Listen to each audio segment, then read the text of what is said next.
"Sir, this clause is a trap. Don't sign it," said an 8-year-old boy in the middle of a meeting. Nobody believed him, and he was kicked out along with his mother. Days later, he discovered a billion-dollar scam that almost destroyed the company. The boy saved a millionaire and became the center of a national controversy. If this story interested you, don't forget to subscribe to our channel and tell us what city you're watching from. We continue. I promise this will be the best story you'll ever hear in your life. Ryan was only 8 years old, but his eyes saw beyond what most adults could see. The son of Mary, a dedicated employee in the cleaning department of Sunrise Construction, one of the largest corporations in the country, the boy often accompanied his mother to work during school vacations.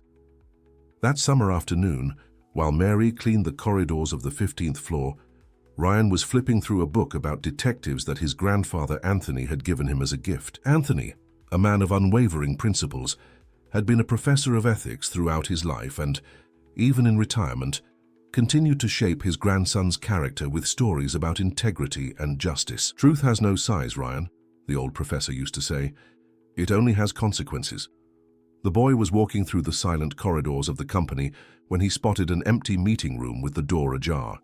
Curiosity, a defining characteristic of his personality, made him enter the room. On the polished mahogany table, various documents were spread out. One particularly voluminous document caught his attention. On the cover, in golden letters, it read, "Corporate Merger Contract, Sunrise Construction and Horizon Group." Ryan knew he shouldn't touch other people's documents, but something inside him pushed him to flip through those pages. Years of helping his grandfather organize his library had given him a certain familiarity with complex texts. On page 42, a clause highlighted in smaller font caught his attention. It stated that in case of any legal or financial problems after the merger, all legal responsibility would fall exclusively on Sunrise Construction, completely exempting the Horizon Group. Even without fully understanding the legal terms, Ryan felt something was wrong. Why would one of the companies assume all the risks alone? His grandfather had always taught him that fair agreements benefit both parties equally. At that moment, voices approached from the corridor. Ryan recognized one of them as Charles Morgan, the president of Sunrise Construction, who sometimes distributed chocolates to employees' children during end-of-year parties. The other voice belonged to a woman who spoke emphatically and hurriedly. "We need to finalize this signing today, Charles. The investors are anxious and the market won't wait," said the woman, whom Ryan would later discover was Helen, Charles's wife, and the company's financial director. Ryan hid behind a large ornamental plant as the group entered the room. Besides Charles and Helen, there were 3 other executives, all wearing impeccable suits. One of them, a man with a severe expression and graying hair, was introduced as Richard Horizon, owner of the group that would merge with Sunrise Construction. "We're ready to sign, Charles. Our lawyers have already approved everything," said Richard, extending a golden pen to the businessman. Charles took the contract and began casually flipping through the pages. "I confess I still have some doubts about the financial terms. Perhaps we should review the merger details one more time." Helen quickly intervened. "Darling, we've discussed this exhaustively. It's a perfect deal for both companies. Besides, the announcement party is already scheduled for tomorrow. We can't postpone it again." Ryan observed the scene with his heart racing. Something about that situation deeply bothered him. The businessman seemed hesitant, while his wife showed an unjustified rush. Without thinking about the consequences, the boy emerged from his hiding place and walked up to the meeting table. "Mr. Charles, there's something wrong with the contract," said Ryan with a trembling but determined voice. A deathly silence took over the room. All eyes turned to the small intruder, a mixture of surprise and indignation stamped on the executives' faces. "What is this boy doing here?" asked Richard, visibly irritated. Helen stood up abruptly. "Who are you? How did you get into this room?" Charles recognized the boy and spoke in a milder voice. "Aren't you Mary's son from the cleaning team?" Ryan nodded, swallowing hard. "Yes, sir. I saw something in the contract.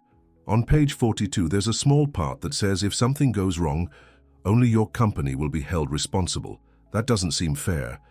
Helen's expression instantly transformed. Her face, previously cordial, hardened. "This is ridiculous. A street kid invading our meeting and questioning documents he can't even understand." "Helen, please," interrupted Charles, embarrassed by his wife's reaction. He turned to Ryan. Son, I appreciate your concern, but these are complex business matters that children don't understand. Please find your mother. But sir, my grandpa taught me that. Enough, interrupted Richard, hitting the table. This is inadmissible. A kid invading an executive meeting and questioning our integrity? I demand this boy be removed immediately and his mother be held responsible for this invasion. Before Ryan could say anything else, the door to the room opened again. It was Mary, pale and frightened, looking for her missing son. Seeing the scene, she immediately understood the gravity of the situation. Ryan, what are you doing here? I apologize, gentlemen. He's never done anything like this before, said Mary, grabbing her son by the arm and pulling him out of the room. Ma'am, your son invaded our meeting and made serious accusations about our business, said Helen coldly. This is completely unacceptable. We'll have to discuss your continued employment with the company. Mary turned even paler. That job was all she had to support herself and her son since she had become a widow 3 years ago. Please, Mrs. Helen, it was just a misunderstanding. He's just a curious child, Mary pleaded. Charles, seeming uncomfortable with the whole situation, intervened. Let's leave this for later, Helen. We have more important matters to resolve now. Mary left the room, pulling Ryan, who was still trying to explain what he had discovered. In the corridor, she knelt in front of her son, her eyes teary. Ryan, what you did could cost me my job.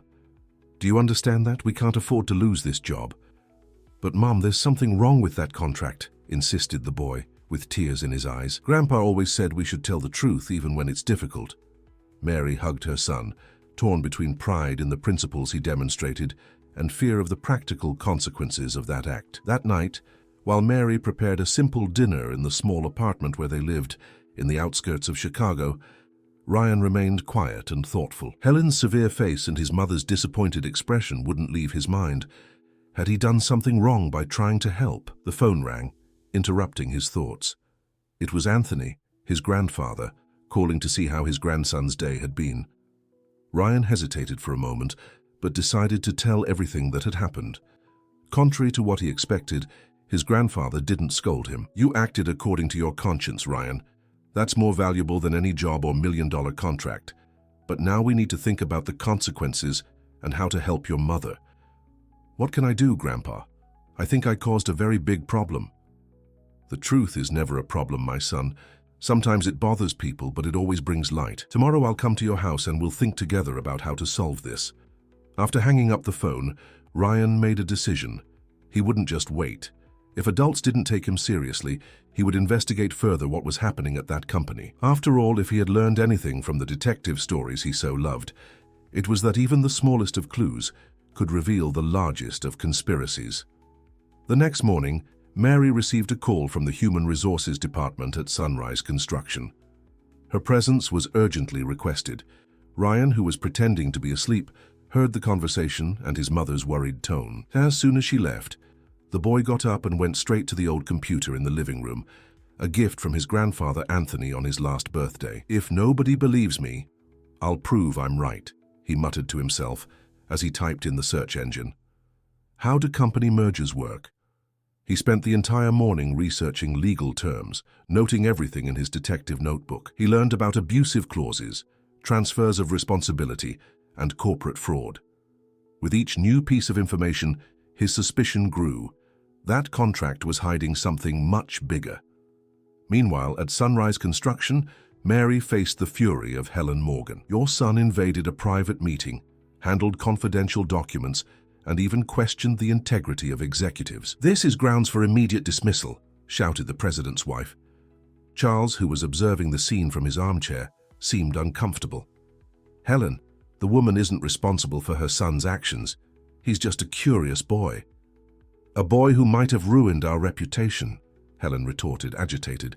What if he spreads rumors about the company? Have you thought about that? Mary, with lowered eyes and trembling hands, begged for a second chance.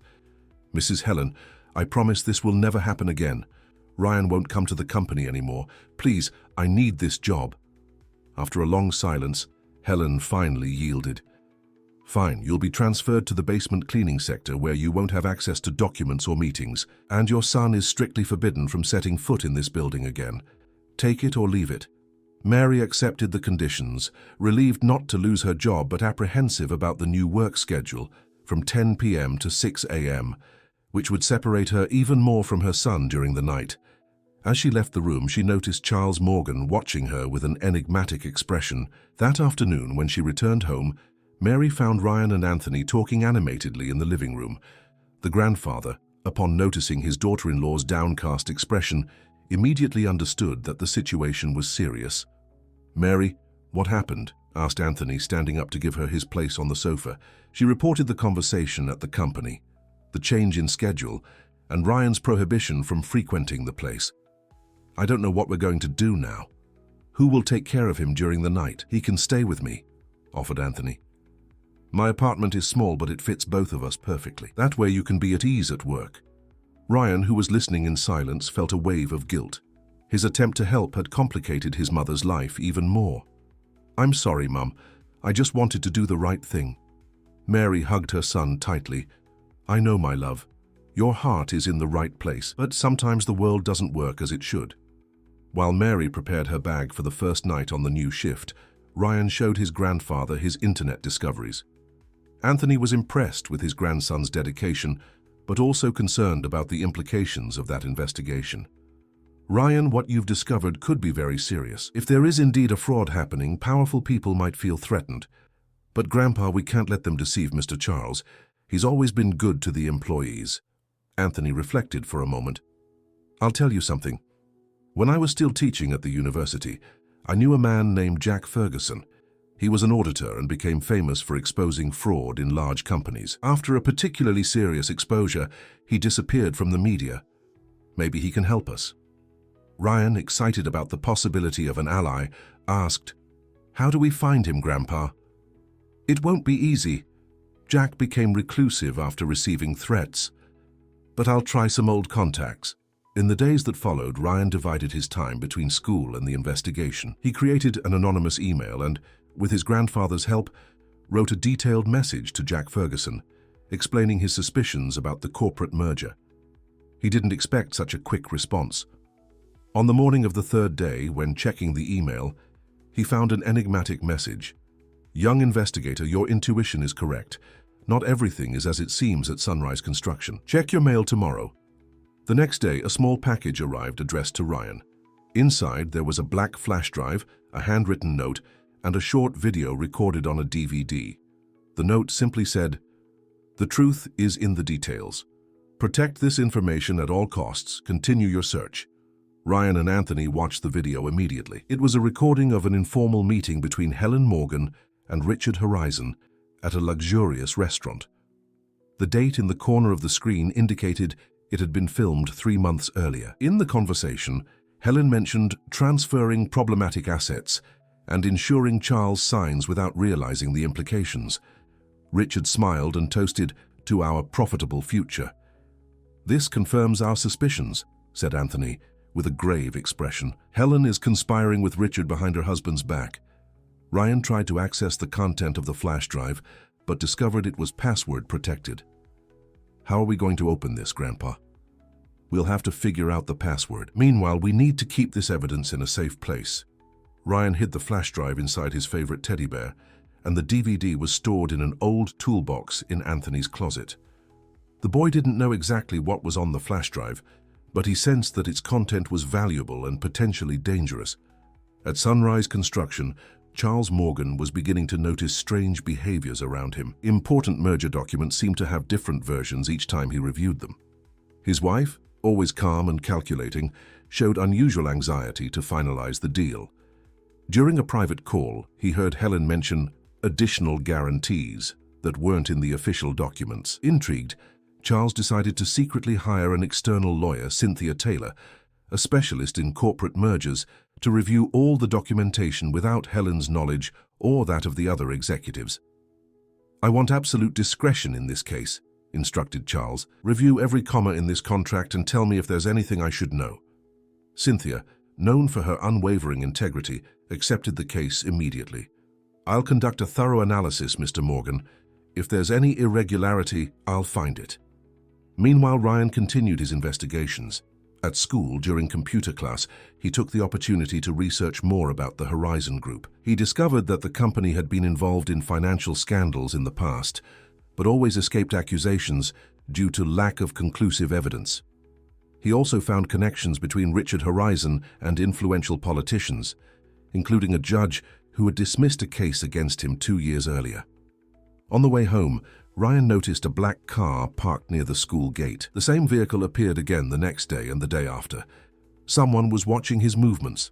The boy began to feel afraid, but his determination didn't diminish. A week after the incident in the meeting room, Ryan received an unexpected proposal, a full scholarship to a prestigious boarding school in another state. The letter mentioned his exceptional abilities and offered a unique opportunity for educational development. On the same day, Mary was called again to HR at Sunrise Construction. They offered her a transfer to the company's branch in Springfield with a significant salary increase. "It's a promotion, Mary," explained the HR manager, without looking directly into her eyes. "An opportunity that cannot be refused." That night, when reporting the events to Anthony, Ryan immediately understood. They were trying to send them away. "Grandpa, they know we're investigating. They want to send us far away." Anthony agreed, concerned. "This only confirms that we're on the right track. Something very big is happening at that company." "We can't leave now," decided Ryan, with surprising determination for his age. "We need to find out what's on that flash drive and help Mr. Charles." The next morning, Ryan found an anonymous note in his school backpack. "Stop looking or your mother will suffer the consequences." Instead of intimidating him, the threat only strengthened his resolution. The truth was getting closer, and he wouldn't give up until he found it. Days turned into weeks and the threats against Ryan intensified. At school, some classmates began to avoid him without explanation. Teachers who had previously praised him for his participation now seemed uncomfortable in his presence. During group work, Ryan heard a classmate whisper, "My dad said your mom will be fired because of the trouble you caused." Social isolation would be difficult for any child, but Ryan found strength in his mission. Each night before going to sleep, he tried different combinations to unlock the mysterious flash drive. He used important dates, company names, references to documents he had seen, all without success. Meanwhile, at Sunrise Construction, Cynthia Taylor, the lawyer hired by Charles Morgan, was making alarming discoveries. During a private meeting in Charles's office, she revealed her initial findings.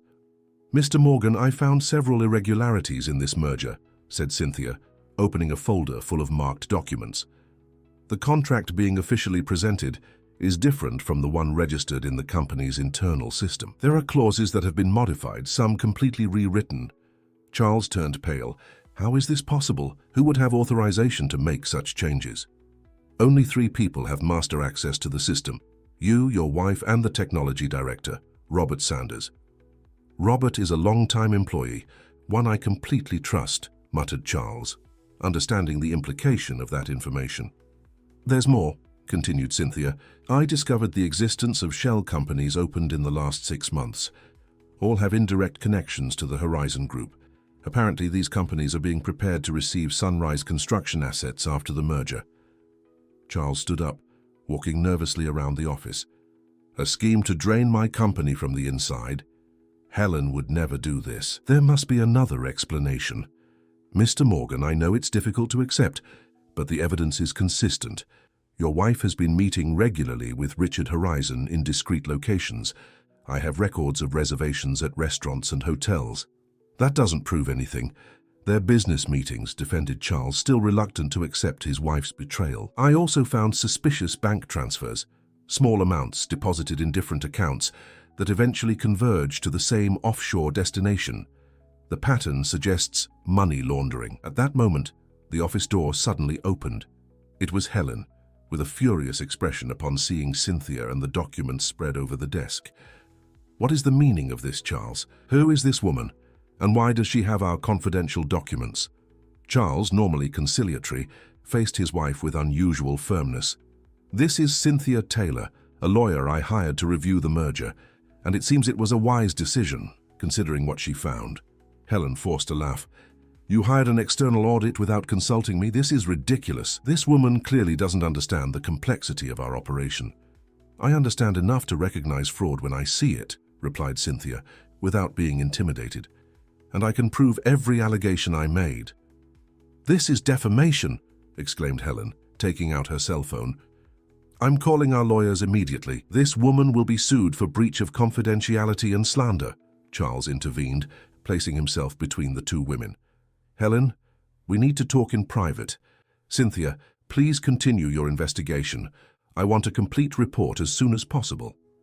While tension escalated at Sunrise Construction, Ryan faced his own challenges. At school, he found another note in his backpack, this time with a different message. Not everything that seems like a threat is really a threat. Sometimes the key is where you least expect it. Intrigued, Ryan read the note several times. The enigmatic language reminded him of the auditor Jack Ferguson's style.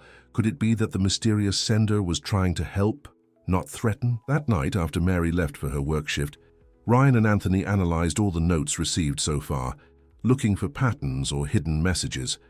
When aligning the first letters of each sentence in the last note, they formed the word Xmas. Christmas? Questioned Ryan. What does that mean? Anthony reflected for a moment. Maybe it's an important date, or a place, or wait, exclaimed Ryan, running to his room. He returned with an old photo showing his grandfather next to a group of professors during a Christmas party at the university. Grandpa, who is this man next to you? Anthony adjusted his glasses to examine the image better. This is Jack Ferguson, the auditor I mentioned. This photo was taken the last Christmas before he disappeared from the media.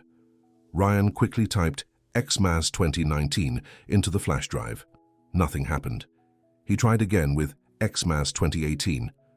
The computer screen flickered and a folder opened, revealing dozens of files. "We did it!" shouted Ryan, hugging his grandfather. "Let's see what's in here." The files contained detailed financial records of Sunrise Construction and the Horizon Group. There were also audio recordings of private meetings between Helen and Richard, where they explicitly discussed how to manipulate contractual clauses and transfer responsibilities to Charles's company. "This is worse than we imagined," murmured Anthony as they examined the content. "It's not just an abusive clause. It's a complete scheme to take control of Sunrise Construction and then abandon it with all the debts." In one of the recordings, Helen mentioned, "ensuring the right authorities are on our side." A document listed payments to judges and prosecutors disguised as donations to charitable foundations. "Grandpa, we need to show this to Mr. Charles immediately," insisted Ryan. "It won't be easy. I doubt he'll receive us after what happened. Besides, this evidence was obtained in an unconventional way. It might not be officially accepted. But we can't just stand by while they destroy the company and deceive so many people." Before Anthony could answer, the phone rang. It was Mary with a trembling voice. "Dad, something strange happened. I received a message to deliver to Ryan. It's from a lawyer named Cynthia Taylor. She wants to meet with both of you tomorrow." The next morning, Ryan and Anthony nervously waited in a small cafe away from downtown. Cynthia arrived punctually, wearing discreet clothes and dark glasses. After the introductions, she got straight to the point. "I know you have information about irregularities in the merger between Sunrise Construction and the Horizon Group," she said in a low voice. "Mr. Charles Morgan told me about the incident with the boy in the meeting room. Initially, he didn't give it importance, but now he's beginning to connect the dots." "How did you find us?" asked Anthony, still cautious. "I tracked Mary's transfer to the night shift. It was an obvious retaliation. Then I heard about the suspicious offers of transfer and scholarship. Someone wanted you far away, which only increased my curiosity." Ryan looked fixedly at Cynthia.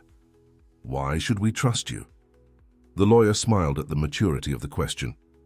"A legitimate doubt. I have no way to prove my honesty, except for the fact that I'm risking my career by being here.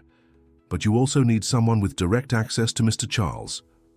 After a long discussion, Ryan and Anthony decided to share part of their discoveries with Cynthia, keeping the flash drive safe. The lawyer was impressed with the extent of the investigation, carried out by an 8-year-old boy and his grandfather. "You've collected more evidence than I managed in weeks," she admitted.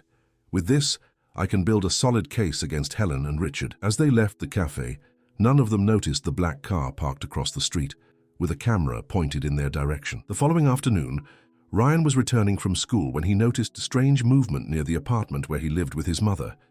2 men in suits were loading boxes into an unmarked van. Cautiously, the boy hid behind a tree and observed the scene. With horror, he recognized the boxes. They were belongings from his home. Running to the building's entrance, Ryan questioned the doorman about what was happening. "Your mother didn't tell you, kid. You're moving today. She came earlier, took some things and said these men would take the rest. Something about an urgent work transfer." Ryan felt his blood freeze. His mother would never make a move without telling him. Something was very wrong. He ran to his grandfather's apartment and found Anthony equally surprised by the news. "This doesn't make sense," said the elderly man, trying to call Mary's cell phone without success. "She would never make a decision like this without consulting us." At that moment, Anthony's landline rang. It was Cynthia Taylor with alarming news. "There was an attempted break-in at my office last night. All documents related to Sunrise Construction were taken. And there's something worse. I'm being followed. We need to meet immediately. Bring everything you have." But Ryan's mother has disappeared. Strange men are emptying their apartment right now. "This confirms my suspicions. They discovered our connection and are acting quickly. I'll send a trusted driver to pick you up. Don't leave there and don't talk to anyone." While they waited, Ryan had an idea. "Grandpa, we need to check if the flash drive is still safe." When they entered Anthony's room, where they had hidden the teddy bear containing the device, they found the toy torn and the compartment empty. The flash drive had disappeared. "They were here," whispered Anthony, horrified. "Probably while we were at the cafe with Cynthia." Ryan felt panic growing, but then remembered something important. "Grandpa, I made a copy. When we managed to open the flash drive, I copied all the files to that old memory card from your camera." Anthony hugged his grandson tightly. "Ryan, you're truly amazing. Where is that card?" "I hid it inside the cover of my math textbook in my school backpack. Nobody would look there." When the driver sent by Cynthia arrived, Ryan and Anthony departed, taking only the essentials and the precious memory card that could be the key to unraveling the entire conspiracy and saving not only Sunrise Construction, but also Mary, whose unexplained absence filled the boy's heart with a fear that he bravely fought to control. The car sent by Cynthia Taylor traveled through the streets of Chicago with caution, taking alternative routes to throw off possible pursuers. Ryan kept his school backpack firmly clutched against his chest, protecting the valuable memory card as if it were a treasure. Anthony, at his side, tried to disguise his concern so as not to alarm his grandson further, but his restless gaze betrayed his thoughts. "Where are we going?" Ryan asked the driver, a man with a serious expression who had introduced himself only as Paul. "To a safe location, kid. Doctor, Cynthia thought it better not to use her office or any address that could be traced back to you." After almost an hour of travel, they arrived at a secluded farmhouse on the outskirts of the city. The property, surrounded by tall trees, offered privacy and security. Cynthia was waiting for them on the porch, visibly relieved to see them. "Thank God you arrived safely," she said, leading them inside the house. "This is my family's property. Very few people know of its existence." Inside the rustic but comfortable house, they found Charles Morgan sitting in an armchair with a dejected expression. Upon seeing Ryan, his eyes lit up with a mixture of surprise and hope. "So this is the famous boy who tried to warn me," said Charles, extending his hand to Ryan. "It seems I should have paid more attention to your words that day." Ryan, intimidated by the businessman's presence, shook his hand timidly. "You're not to blame, sir. Adults rarely listen to children." Charles smiled sadly. "A lesson I learned too late. My wife, Helen, is behind all this. She and Richard were planning not just to merge the companies, but to destroy Sunrise Construction from within, leaving me with all the debts while they escaped with the real assets." "Mr. Charles," interrupted Anthony, "we believe your wife is involved in my daughter-in-law's disappearance, Mary. Unknown men emptied their apartment today." Charles's expression hardened. "This is more serious than I imagined. Helen is crossing all boundaries." Ryan opened his backpack and removed his math textbook. Carefully, he removed the memory card hidden in the cover. "We have evidence, sir. Lots of evidence." Cynthia connected the card to her laptop, and everyone gathered around the screen. For the next 2 hours, they analyzed documents, listened to recordings, and mapped connections between Helen, Richard, and various authorities. The corruption network was more extensive than any of them had imagined. "This is enough to not only stop the fraudulent merger, but to initiate a broad criminal investigation," concluded Cynthia. But we need to act quickly. Helen clearly suspects we're gathering evidence against her. And my mum? Asked Ryan with a trembling voice. How will we find her? Charles put his hand on the boy's shoulder. I have contacts in the police who aren't involved in this scheme. I'll activate all available resources to locate your mother, Ryan. I promise. That night, while the adults discussed strategies, Ryan remained awake, watching the stars through the window of the room where he had been installed. Concern for his mother's whereabouts consumed him, but something inside him, perhaps the same intuition that had alerted him about the fraudulent contract, told him that Mary was well and that they would soon reunite. The next morning, they were surprised by alarming news. Helen had called a last-minute press conference announcing the completion of the merger between Sunrise Construction and the Horizon Group. Without Charles's presence, she had signed the documents as the company's proxy, claiming her husband was indisposed due to health problems. She's accelerating the process, exclaimed Cynthia, turning off the television. We need to act now before it's too late. I'll go public immediately, decided Charles, already picking up the phone. I'll denounce this farce and expose everything. Wait, intervened Anthony. A public denunciation without adequate preparation can be dangerous. Helen obviously has powerful allies. We need a safer strategy. While they discussed the options, Cynthia's cell phone rang. It was an unknown number. Hesitantly, she answered and put it on speakerphone. Dr. Taylor? The female voice on the other end sounded tense but familiar. This is Mary, Ryan's mother. The boy ran to the phone. Mom, where are you? We're so worried. Ryan, my son. The emotion was evident in Mary's voice. I'm fine, don't worry. I was invited to spend a few days at Mrs. Helen's country house. She said it was for my protection, but I now realize I'm practically a prisoner here. Do you know exactly where this house is? Asked Charles, approaching. It's a farm near Springfield. I managed to borrow this phone from one of the staff when no one was looking. I can't talk much, but... The call was suddenly interrupted. Everyone looked at each other, concerned but also relieved to know that Mary was alive. I know that property, said Charles. It's the Santa Helen farm, a gift from me to her on our 10th wedding anniversary.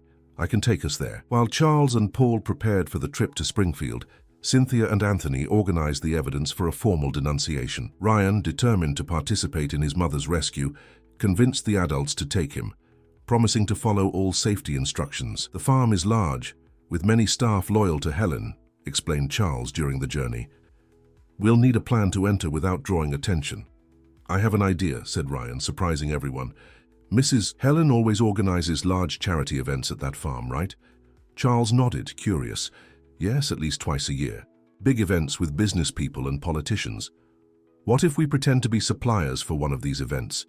You said she's planning a big announcement to celebrate the merger. The adults looked at each other, impressed with the boy's astuteness. That might work, agreed Charles. Helen is so busy with the merger that I doubt she's personally supervising the preparations for the party. As they approached Santa Helen Farm, they implemented the plan. Paul presented himself at the gate as a representative of a decoration company, with Charles disguised as his assistant. Ryan and Cynthia remained hidden in the car until they received the signal to enter. Once inside the property, they split up to look for Mary. Ryan, knowing his mother better than anyone, had an intuition. If my mum is being kept here, she's probably in the service area. She always feels more comfortable around people who work like her.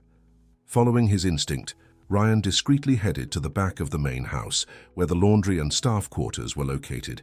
It was there that he found Mary, folding sheets with other domestic workers. "Mum," he whispered, hidden behind a partially open door. Mary almost dropped the pile of clothes she was holding. Looking around to make sure no one was watching, she quickly approached her son and hugged him tightly. "Ryan, how did you get here? It's dangerous." "We came to get you, Mum. Mr. Charles, the lawyer, Cynthia, Grandpa.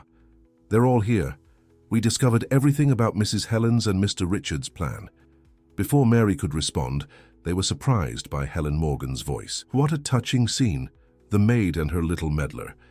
Helen was standing at the entrance to the laundry, accompanied by two intimidating-looking men. Her smile didn't reach her cold eyes. "I knew you would come. Charles has always been so predictable." She gestured to the security guards. "Take these two to the office and find the other intruders." Ryan, even terrified, remained firm beside his mother. As they were escorted down the hallway, He noticed movement through the window. It was Charles, walking hurriedly toward the barn with what appeared to be a phone in his hand. In the office of the main house, Helen had them sit on a leather sofa while she spoke on the phone in a low voice. Ryan took advantage of the moment to whisper to his mother, "We have all the evidence, Mom, documents, recordings, everything. They won't get away." Helen hung up the phone and turned to them with a grim expression. "You really think you can defeat me? I have judges, prosecutors, and politicians in my pocket. Any evidence you present will be disqualified or simply ignored." "You're wrong," replied Ryan, with a courage that surprised even himself. "The truth always finds a way." Helen laughed with disdain. "Cheap philosophy from a kid. You don't understand how the world really works." At that moment, the office door opened. It was Richard Horizon, followed by his lawyers. His arrogant expression froze upon seeing Ryan and Mary. "What are they doing here?" he asked, visibly disturbed. "Our problems have increased," Helen replied dryly. "Charles is here too, probably with that meddling lawyer." Richard turned pale. "You said you had everything under control. If they have evidence against us—" "Shut up," hissed Helen. "Don't discuss this in front of them." The tension in the room was broken by a growing noise from outside. Police sirens and the sound of approaching helicopters filled the air. Helen ran to the window, her face a mask of disbelief. "Impossible! How did they get a warrant so quickly?" The answer came with Charles's sudden entrance into the office, accompanied by Cynthia, Anthony, and several police officers. An officer stepped forward, presenting official documents.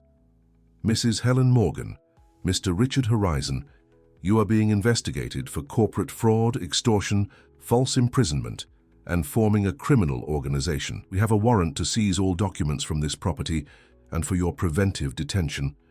Richard tried to protest, but Helen, always calculating, maintained her composure. "This is absurd. My lawyers will resolve this misunderstanding quickly." Charles approached his wife, his gaze a mixture of sadness and determination. "Not this time, Helen. Besides the evidence gathered by Ryan and his family, we have the testimony of our technology director, Robert Sanders. He confessed to altering documents under your orders in exchange for immunity." Helen's face finally showed desperation. She looked at Ryan with visceral hatred. "All because of this meddling kid. If he hadn't interfered in that meeting, the truth would have come out anyway," interrupted Anthony, placing his hands protectively on his grandson's shoulders. Ryan just accelerated the process. As Helen and Richard were led outside by the police, Ryan hugged his mother tightly, finally allowing himself to cry, not from fear or sadness, but from relief and gratitude for having her back safely. In the days that followed, the story dominated national news. 8-year-old boy dismantles billion-dollar corruption scheme, announced the headlines. Journalists surrounded Anthony's house, trying to interview the little hero, as Ryan had come to be called. Charles Morgan, publicly taking full control of Sunrise Construction, announced a complete restructuring of the company. During a press conference, he surprised everyone by inviting Ryan and his family to take the stage. "This young man demonstrated more integrity and courage than many adults in positions of power," declared Charles, emotional.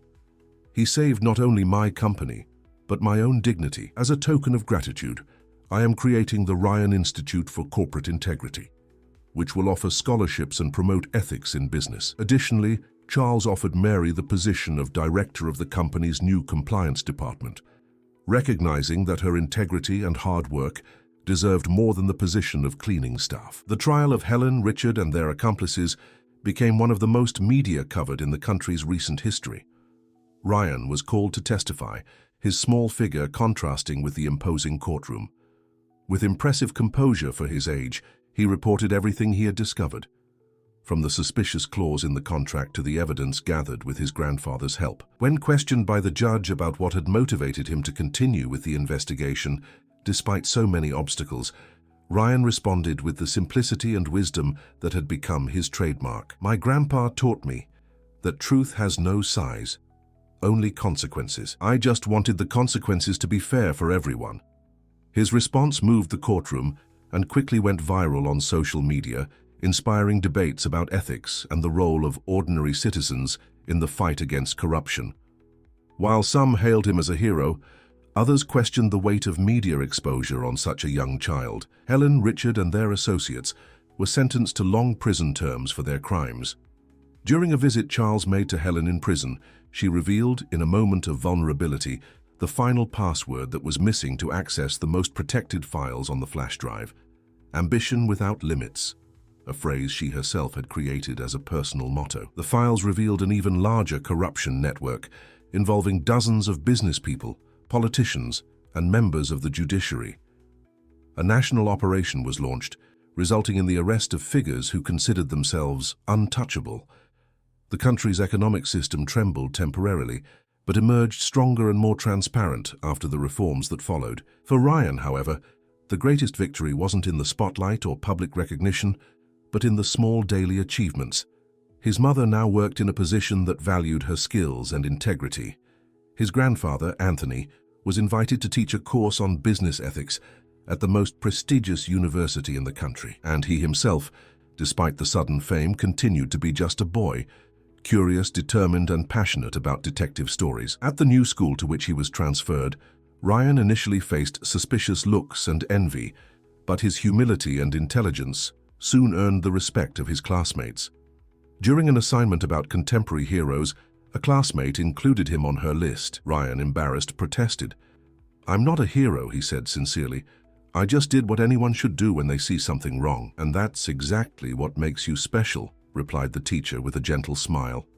"The courage to act when others prefer to look the other way." In a ceremony organized by the City Hall to honor him, Ryan surprised everyone by refusing the Medal of Honor. Instead, he asked that the equivalent value of the award be donated to ethical education programs in public schools. "We don't need more heroes," he said at the microphone, his childish voice echoing through the silent auditorium. "We need more ordinary people doing what's right every day, even when no one is watching."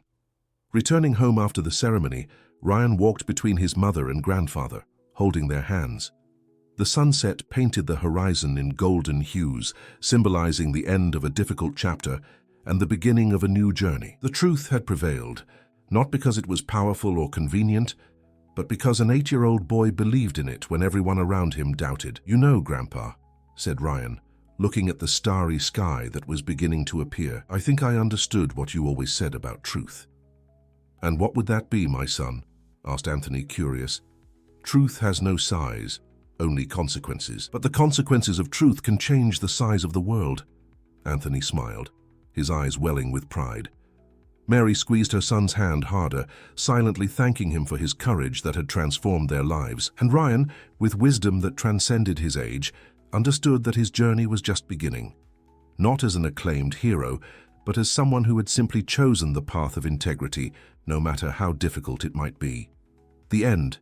Dear listeners, we hope that Ryan's story and his incredible journey in search of truth has deeply touched your hearts. To continue this exciting experience, we've prepared a special playlist with equally inspiring stories that explore themes of courage, integrity, and transformation. Find it here on the left side of the video. If you were moved by the determination of this little hero, don't forget to subscribe to our channel and give this video a like. Every day we bring unique narratives that explore the complexity of life and the power of the choices we make. Don't miss our upcoming content. We're eager to read your comments and know how this story touched your lives.